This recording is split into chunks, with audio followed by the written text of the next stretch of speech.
Hi Abby, thank you so much for speaking to UBTV. Hi everyone, I'm Abbi. I'm a second year medic at the University of Bristol, and I'm also from Bristol, which is quite nice. I decided not to move away for uni.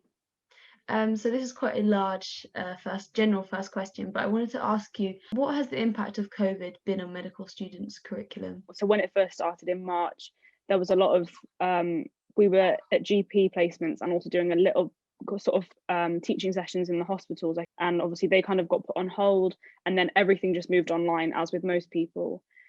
So it was weird adjusting to that and having to go from being in lectures with 200 other people to then sitting in your room. You're currently doing a healthcare assistant program. Could you explain what that is and how students have ended up working on COVID wards because of this scheme? Hospitals are fast tracking student nurses, doctors, and potentially midwives. I'm not entirely sure. And so it would mean that we could kind of bypass most of the application process, go for sort of an interview, or have like on the phone interview, and then get training to be able to become a HCA or a healthcare assistant. And then, yeah, there was quite a big group of us were put straight onto COVID and non-COVID ICU specifically because they needed the extra hands up there. Did you feel like you were ready when you started with this fast track? I imagine you had to learn very quickly. It was quite fast. I had 2 quite full days of training, and so it would be things like how to do general basic observations on the patients, how to help move patients. So what's the day-to-day of your job like? Like, you talk about observations, what's the sort of tasks you have to undertake, and do you find it stressful at all? So on ICU specifically, and so the intensive care units, the nurses, so it's normally a 1-to-1 ratio of nurse to patient, and then we have a handful of us nursing assistants who sort of help out and about. So there are some times when most of the nurses will most do the observations, and there might be times when they say there's like a big computer and you go through and you type in the patient's blood pressure, their heart rate, how quickly they're breathing, all those sorts of things, and just to get like a general picture. And you do that every hour, a general picture of how the patient is doing. For the most part, it was, once you got into the flow of it, it was quite easy. So you seem to deal quite well with working in the stressful climate of ICU. I think so. I think what I found is that at the time, obviously it is stressful and you have to try and stay as calm as you can. Sometimes that is difficult, but for the most part, when you're in the moment, for me anyway, it doesn't feel like that big of a deal, so to speak. And that's when it sort of hits me the most, is normally once I finish and I've sort of had time to sort of relax from it all. And have you had any distressing moments where you're working with COVID patients? I've had a few. So one of the first COVID patients I looked after, it was kind of decided amongst the medical team with family and that we were going to withdraw his care, because he was just getting sicker and sicker. And there comes a point in medicine, so we're taught do no harm. That's the first thing I ever taught in medical school, is do not cause harm to anyone. And sometimes actually trying to pump them with all the drugs, all the invasive procedures, operations, actually is doing more harm than good. Fortunately, he did later on in the shift, so I wasn't actually there when he died. But it was quite intense. So I sort of sat there next to him, held his hand, and just trying to keep him calm. And you just kind of, we played, his favorite music was reggae. So whenever I also hear reggae, I almost think back to that person.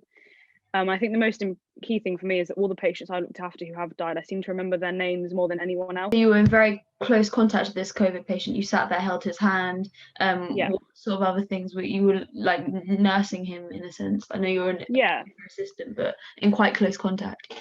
As a nursing assistant, you work closely with the nurses, so you do things like you help to give them bed baths, because a lot of the time they can't get out from bed, reposition them, so we often help to move them to, because obviously if you think about you lie in the same position for 6 hours, your neck's going to hurt, your back's going to hurt, you're going to get all these kind of sores left, right and centre. And how strict have you had to be with regards to seeing people? Obviously I imagine you're following guidance. How are you coping with social interaction outside of the hospital? It's not been too bad for me. So in the first wave I stayed at home because I live at home anyway, so it was quite nice to almost always have parents and family around and people you could talk to. And I did a lot of what everyone else was doing, so Zoom quizzes, just FaceTiming people. Sometimes I would just ring my friends and just have a bit of a cry, and they weren't there to sort of make it better or to fix it, they were just there to listen to what I'd been through during that day. It's difficult for all of us, and I think it's even worse when I see the patients who, with that, going back to that same patient who passed away, we FaceTimed his family from the hospital, and that's how they said goodbye. And I think, oh, it's difficult for us that we're living in this time where we're not sure when we're going to see our family. They're never going to see him ever again. At the beginning, were you anxious at all about catching COVID, or were you just like, this is my job, I'm in here, I might get it, and just moving on with it? How did you feel about it? I think at first I probably was. I think I'd be silly to say if I wasn't anxious. I think mainly because if you hear on the news, there was a lack of PPE and there was a mask problem and all these sorts of things.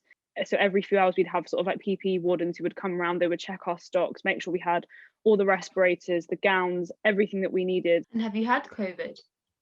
No, as far as I'm aware, I haven't had it. I did have an antibody test when they first came out. Must have been in sort of May, I think it was. And that was negative. I haven't had any other tests since, but no, I haven't had COVID that I'm aware of. And would you say that your experience overall as a healthcare assistant and with your degree has made you want to be a medic more or perhaps less than before? I think it's made it more. I think it's important to bear in mind that being a healthcare assistant and being a doctor, obviously they are two quite different roles. I think it's given me a little bit more sort of excitement for the future. And medics are usually known for having quite a work hard, play hard student life. Do you feel frustrated at missing out on this? And do you think that being a medic is harder without having the letting go aspect? I guess it sort of depends, because I wasn't necessarily, even before the pandemic, I wasn't a huge sort of party animal anyway. But I think it's just the whole social interaction. I think it is one of those things, it's quite important just to, you work hard, so you do need to play equally as hard and try and relax and find other things to think about other than medicine. The NHS and frontline workers are all reporting suffering in huge numbers from mental health issues. How have you found dealing with your mental health in these challenging times? Yeah, I'm not surprised it's hard for everyone. I think, like I said to you before, you don't realise how much it affects you at the time, and then it's not until you come. I would imagine that a lot of this kind of things like PTSD that we're going to see are going to happen in the future. So I don't think it's going to be an immediate thing. I think it's going to take a few months when we're out of the pandemic for everyone to sort of process what's gone on. Do you feel that the government and perhaps the university is offering you adequate support when it comes to mental health? Because I haven't had to access any of it myself. I think it's also been quite more so at work when you deal with something that's a bit traumatic, or even if you just walk past one of the nurses on the ward and they go, "How are you?" or "Are you okay with what just happened?" And when you get to debrief with other people, I think that really helps. Do you think in general, I mean, obviously the guidance is there for a reason, but the student community is often singled out as not respecting government guidance. Do you feel frustration at other students who perhaps aren't abiding the rules when you yourself have no choice? It is frustrating, I think, because you almost think, I see how sick people are getting from this. Like, I'm seeing people that are younger and younger who are getting quite sick from COVID. But I think it's also unfair to just single out, because I could count on, countless times that I've seen older people not wearing a mask properly in the shop, or not wearing a mask at all, or not distancing. And you think, actually, I think it's really unfair to single out one group of people. And how do you feel about other members of the student community who are perhaps skeptical or against vaccination? Would you have a message to them? I think just that I understand why people might be afraid, bit weary of vaccines and COVID in general, but I had my jab 2 days ago. Yesterday I had a really sore arm and I was a bit tired, and that's it.